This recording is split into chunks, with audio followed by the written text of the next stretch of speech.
Thank you for inviting me. If y'all have heard me before, you understand I don't talk about anything other than what interests me. This thing Spirit puts in my face that it seems like it's important for me to pay attention to. Like this morning, what time was it? Missed that one. Anyway, thank you for inviting me. It's good to be here. One of my teachers, my last teacher in the physical realm, was a lady named Germaine Sitting Crow. She was also a sister to me, an older sister, a tanke. And in that tradition, an older sister has rights and responsibilities. She has the right to correct me, which she took quite seriously. And she has a responsibility to teach me, if she's willing, to teach me what she knew. And she waited till I was over 60 some, because she said I was too stupid up until that point. And what she meant was my relationship with myself and with other people. So today I'm going to talk about relationships, because that's what I've been studying this lifetime. And what I'm understanding at this point, I think is clear, is that my relationship with myself is mirrored in my relationship with other people, and with Creator, and with the Mother Earth, and even with my truck. My relationship is everywhere. So, and my relationship is an example, an expression of my energy, where I am at the moment. So when I came in and sat down, the first thing I did was to ground myself, to connect myself to the center of the Mother Earth. So we have a volunteer today to help me talk about energy a little bit. So if you don't mind, come on up and join us. I want you to acknowledge this is a brave man. He does not know what he's getting into. So, Wopila, brother, thank you. Tell me if you're right-handed or left-handed? Left-handed. Left-handed. Okay, some I go over on your left side. Okay, and tell me your first name, Michael. Michael. Michael. So if you would, make a fist, left arm, and don't let me push you down. This is not a contest. We're just checking energy. So, great, strong, okay? So do it again. Say, my name is Michael. Michael. Okay, now say, my name is Fred. My name is Fred. Yeah. You just can't lie, huh? What the hell? Let's try it again. My name is Michael. My name is Michael. Yeah, strong. My name is Fred. My name is Fred. What happened to the strength?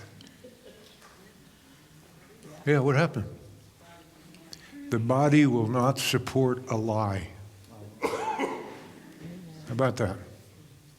I can't even lie about my name. My body will not support it, my energy.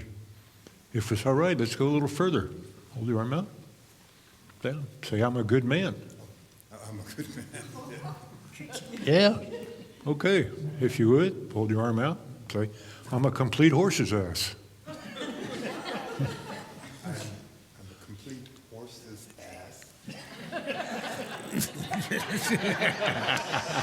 This can't do it. Yes, so what's the next level down? Self-judgment weakens me. Some of you may be on the Jesus road. You ever heard judge not? And so we knew from neurobiology now, judgment weakens me. So if it's okay, do it again.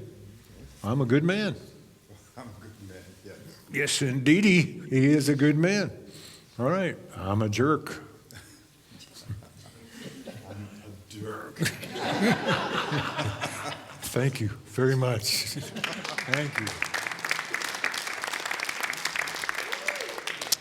So, I appreciate the help. Yeah, sometimes I wake up in the morning and I lie to myself right away. Yeah. Oh man, this is going to be a terrible day. Okay. Okay. So the story today is my energy, my consciousness in my body is expressed in my body, and that's what you shared with us. So as you say, we speak the truth. You spoke the truth. My name is Michael. Strong. My name is Fred. That don't work. So literally, this energy called Hal this time, cannot lie to myself. My body will not support it. The next level down, my body will not support self-judgment. It weakens me. Literally, if we could kick people up to a EEG or an EKG machine and we ran these tests, we'd see the same thing. When self-judgment occurs, the brain wave changes. So when I'm in a good place, I'm grounded, I'm grateful, I'm appreciative, my brain wave looks kind of like that, like alpha. When my mind is reactive and I'm critical and judgmental and I want the world to be different and I want people to be different, my brain wave looks like that, peaks and valleys. This is also known as anxiety, and this is peace. So, if my reaction to the world is this, I'm going to suffer a lot. If my reaction in the world is more of this, I can be here okay without too much wear and tear. And that part's my responsibility. Some of us get into the place of saying, if the world was different, I'd be happy. Well, everybody in here, except for the little ones, is old enough to know that doesn't work. And we can pray, Creator, make the world different. Well, Creator's in charge. This is what Creator's doing. I myself have some questions about what Creator's up to. Like a man that came into the office is talking about he had high blood pressure, and his blood pressure was not responding to his medication. And what we learned fairly quickly is that he was in opposition to the world. He was a rancher out there from Arizona, and it was August that we were talking, and he said, we haven't had any rain. I said, no, we never do in August. That's kind of the way it is. How long have you been out there? Well, 78 years. Has it ever rained in August? No, never has. So you're still pissed off at God this morning that it's not raining. And you've been doing this for 78 years. He said, yeah, I'm that way with my wife too. So I believe you. And he said, what's this got to do with anything? I said, your blood pressure. This has to do with your blood pressure. You want your wife to be different. Matter of fact, you want the weather to be different. Matter of fact, you want God to be different. And he said right out front, if we could put God in that chair over there, I'd like to straighten God out. So, okay. So you really believe that? He said, yeah, God's doing some things that are not right. And if God would ask me, I could share with God these things that God needs to change. And the next thing he said is, he's not doing it right. I said, wait, tell me, God is he? He said, of course. God is male. I said, I did not know that. I said, I was taught that. Father God, Heavenly Father. I was taught that. Suppose God's not male. He said, I don't understand. I said, I believe you. I certainly believe you. He said, God's always male. In some cultures, that's not true. He said, in my tradition, God is male. So if in your world God is male, how do you look at females? God is male. And here we have females. He said, yeah. I said, and you have trouble with your wife? Said, yeah. I have a clue. That you have this view that God is male. He said, you don't think that? I said, no, actually I have this theory, this belief, this idea that the way we treat Mother Earth and the way men treat women may be based in this idea that God is male. That's a certain kind of energy. Remember Michael's energy? I'm Michael, I'm strong, God is male. That's my interpretation, you know. So I'm thinking that some of our belief systems have created our reality. And one of the difficulties between men and women is many little boys and many little girls have been raised with the idea that God is male. What message does that give little girls? That you're starting off, you're not equal. You know, we've heard about what they call the glass ceiling. It may be more than that. It may be a mindset that God is male. So suppose that's not true. Suppose that's not true. What is my relationship with women? There's a young man I'm seeing now in the office, and as soon as he sees a political figure that's female, that's a woman, he has an automatic reaction. Automatic. There's no thought. No thought at all. An automatic reaction. That the female, the woman, is not as good as a man would be in this position. Now, he's in a relationship with the woman, and there's some difficulties. He actually believes the difficulties are the woman. I mean, can you get that? That I have difficulty with somebody, and if they're different, I won't have difficulty. To me, that's an incredible hallucination. It may even be a deadly hallucination. If you're different, I'll be happy. If the world was different, I'll be calm. If the traffic wasn't so heavy, I would be okay. All of that is based in what the Jesus man described as judgment. Judge not. And so I'm learning that there's a lot more to that than I thought. Part of what seems to be true over the last couple of years is the amount of self-judgment that's going on in my mind is equal to the amount of judgment I see in the world. I lay on the world. It looks like that's the quantum physics of the whole thing. A lot of judgment inside. I see a lot of stuff to judge on the outside. When my mind is not full of self-judgment, everybody's pretty much okay. Like them the way they are.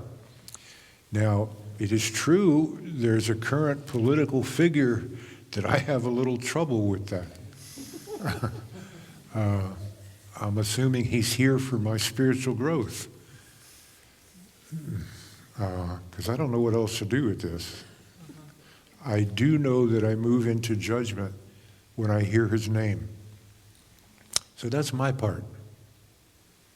So if I want the world to be a better place, if I want less difficulty, maybe that's my part. Maybe I could learn to look at this person the same way I look at my granddaughters.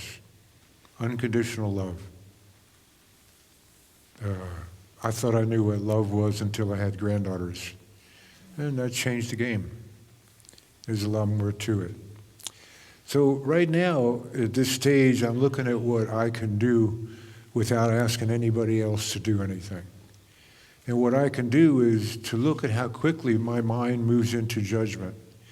And the other part of it is, now my understanding about this is a little bit deeper. When my mind moves into judgment, my understanding is the effect on my body is not good. That's what Michael shared with us. When he's in judgment, his mind is in judgment. Let me make sure I'm doing this correctly. Not when he's in judgment, when his mind is in judgment. He is not his mind. He has one, and he has a body. When his mind is in judgment, it seems to weaken his body. That seems to be the correlation. So, what I'm understanding a little bit deeper now is that my strength, my groundedness, my peace in the world is up to me totally. Nobody else has any responsibility for that.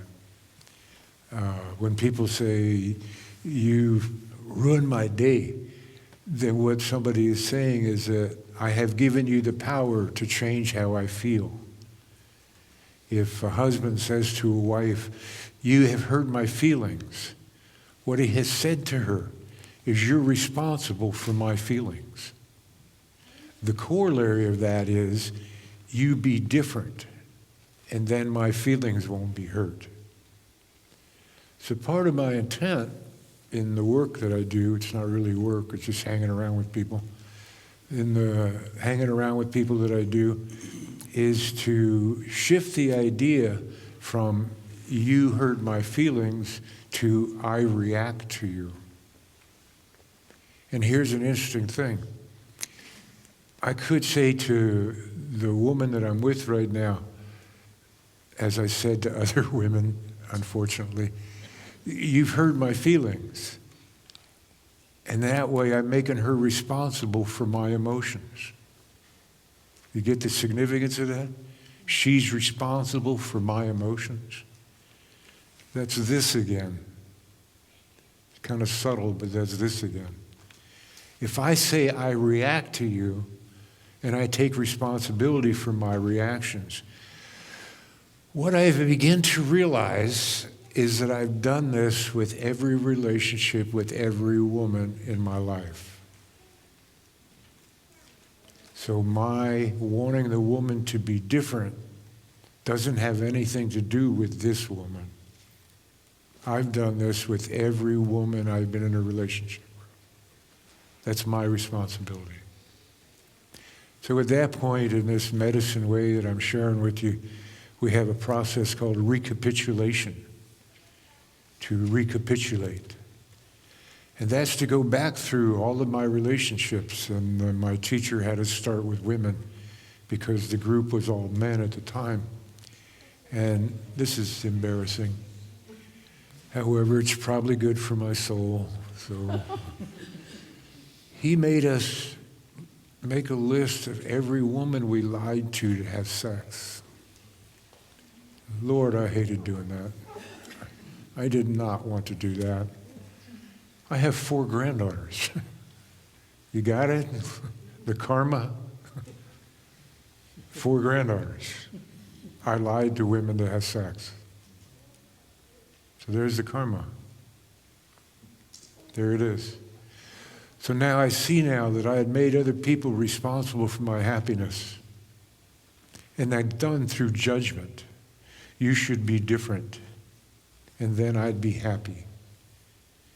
Even the great Buddha, 1,000 years before Jesus, said the same thing. He said the fastest way to create suffering for yourself or for the world is to want other people or the world to be different.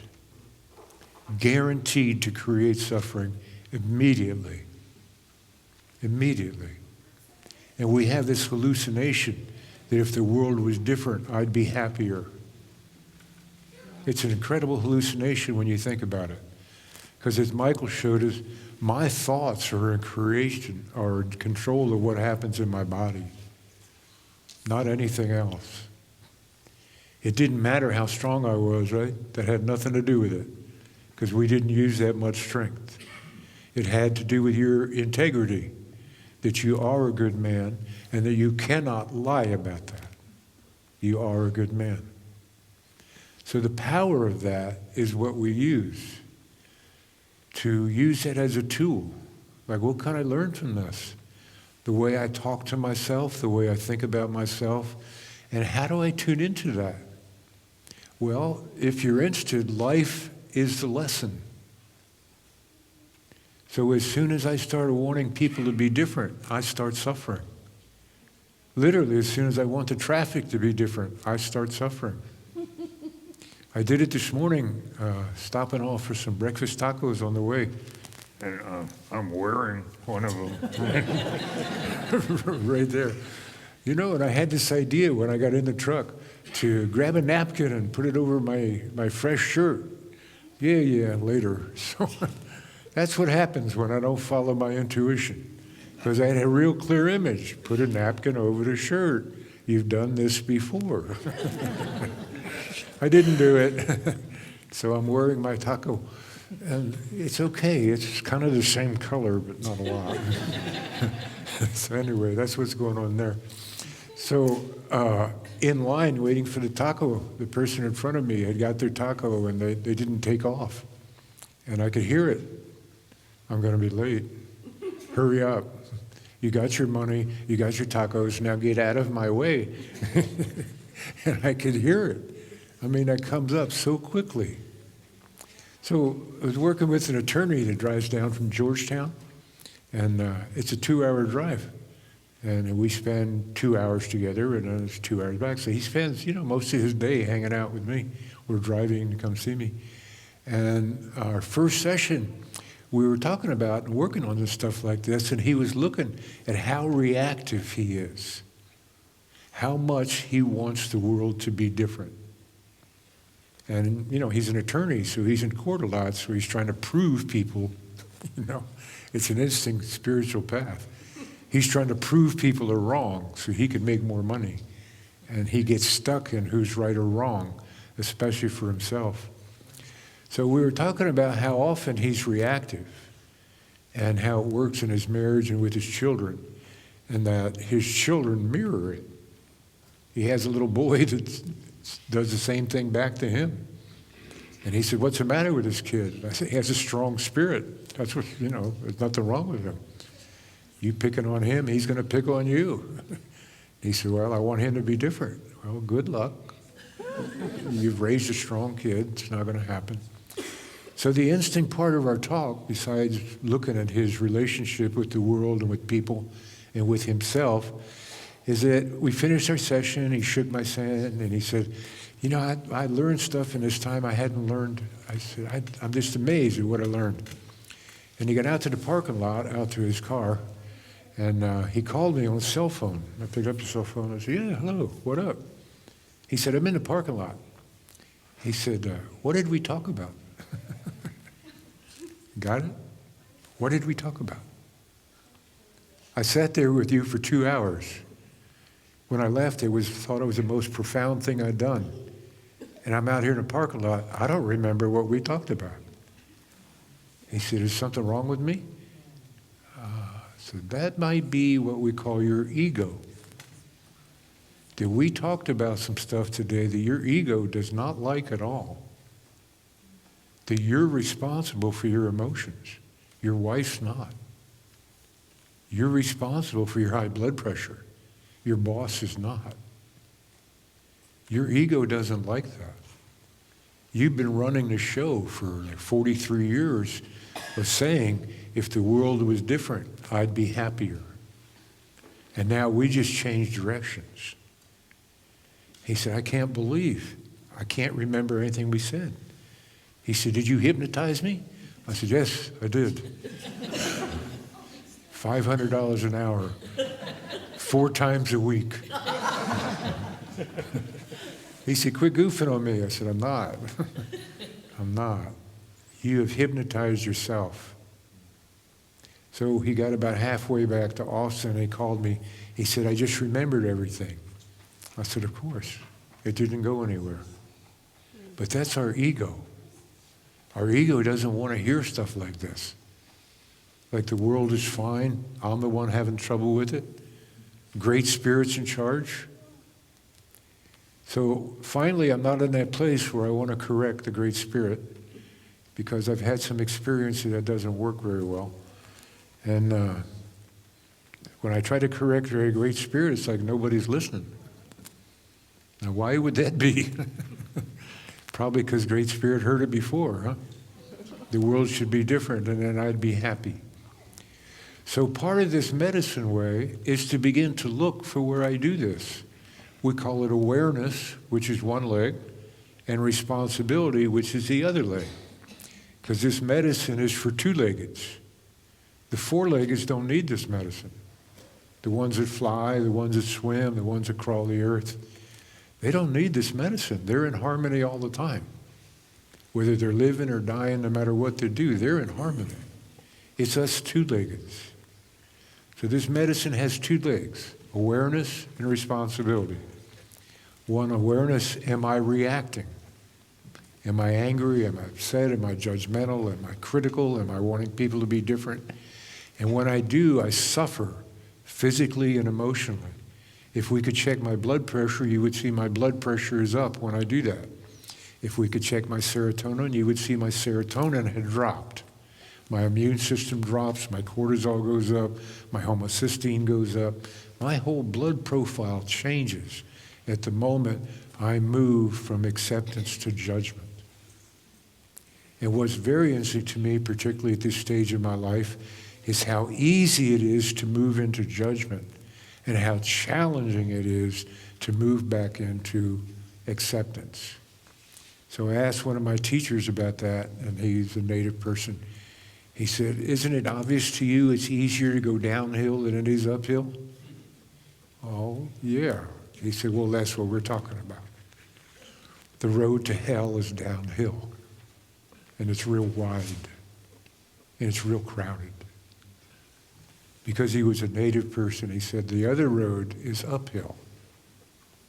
It's north, it's narrow, it's red. It's called the Good Red Road. Red indicates spirit, like apechu ashte, apechu luta. It is a good day, it is a red day, a day in spirit. So the red road is north. It's narrow, one person at a time. You're going to walk the red road by yourself. The black road is wide. It's downhill. It's west. West, black, the thunder beings, chaos. The other thing for chaos, black, is potential. So in the black is great potential, all the possibilities. And in a native perspective, it's our responsibility to change the chaos to potential, to bring order to our mind and thus bring order to the world. So apparently bringing order to our mind involves being aware and responsible. When am I upset? When am I reacting? What am I reacting to? When do I want the world to be different? And for me at this stage, always asking a question, how familiar is this? How often have I had this argument? And I finally learned it doesn't matter what woman's there, I'm having the same argument I had with all these other people. So clearly, the woman is in my life to show me that, to help me. It's been a long time for me to accept that the women in my life have been my spiritual teachers, that that's better for me. I can read stuff in the book and I can understand it, but in my interaction with people is when I find out whether I understand it or not.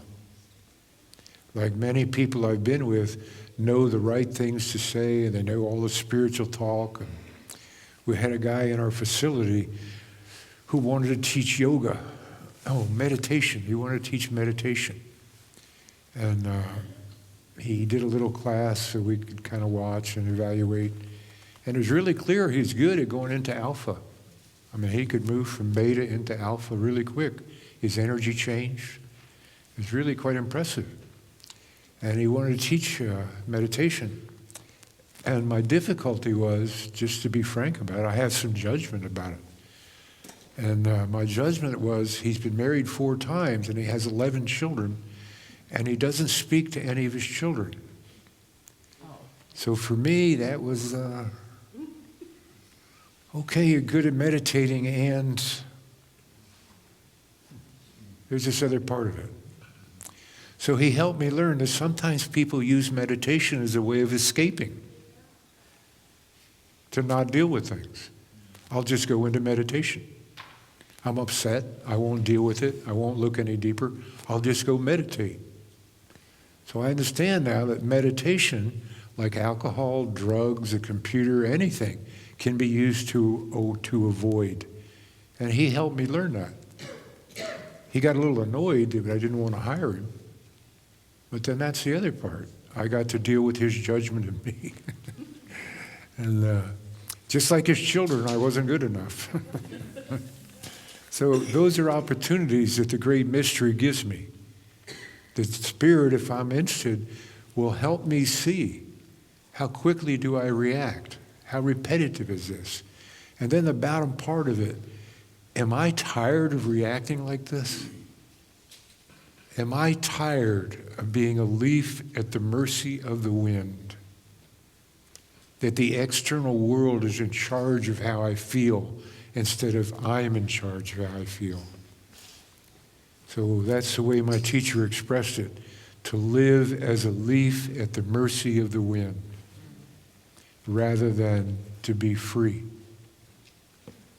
So that's what the talk's about today.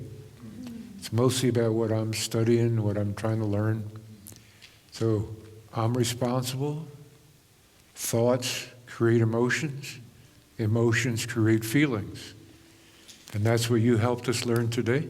Thoughts create emotions, and emotions create feelings in the body. It's a direct line. My thoughts create my emotions, which create feelings in my physical body. The world doesn't do that. Now, I was trained by my father to be very reactive, and I grew up thinking that was the norm. After a while, I figured that out, that that's not how I want to live. It took me a long time to understand.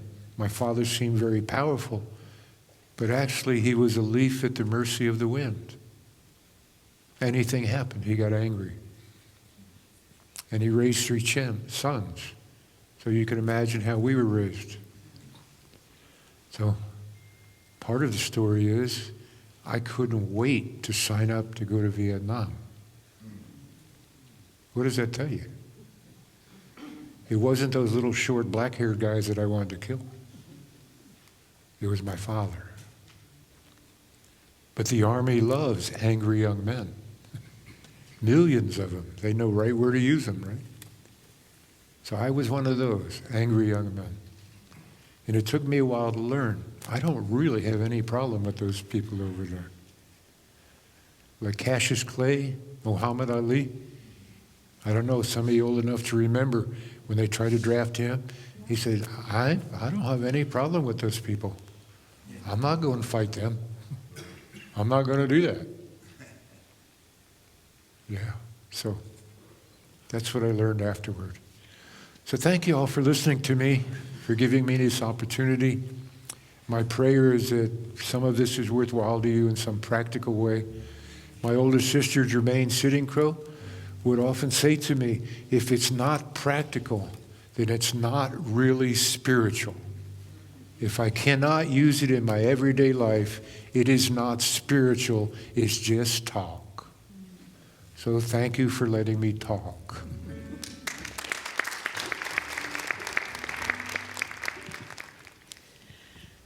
So I invite you to just take a moment to settle into the words, to give thanks for these rich stories and the wisdom of Hal. And with your eyes open or closed, let's take a few minutes to allow it to settle into our bodies through this room,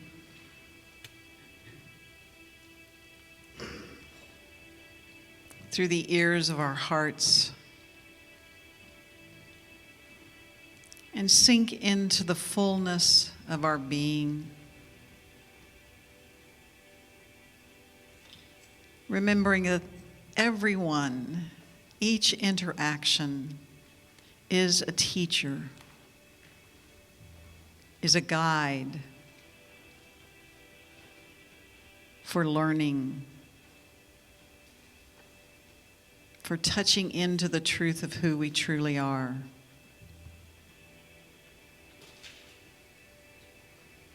And possibly there were some words or phrases or stories that came through Hal this morning that spoke to your heart, to your experience, to your dreams, your challenges.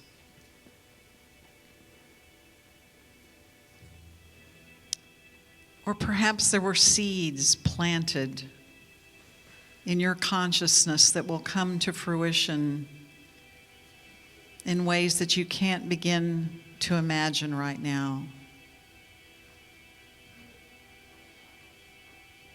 And as we sink into the silence, alone and together, let us open that awareness. Let that awareness allow us to be responsible,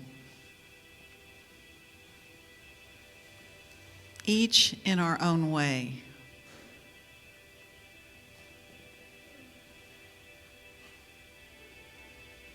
And remember, as you walk this path,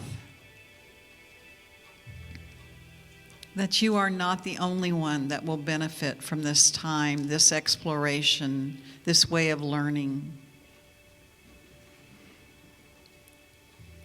That by opening your awareness, there are other ones, loved ones and strangers alike, that are blessed by your willingness to learn and to grow, to face and to embrace your shadows, as well as your blessings.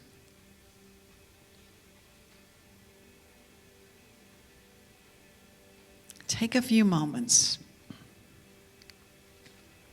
to send your consciousness, your blessings, to another person or persons or situation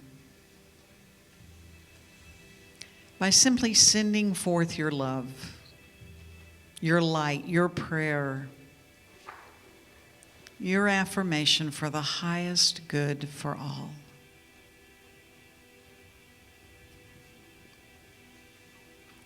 Breathe into that.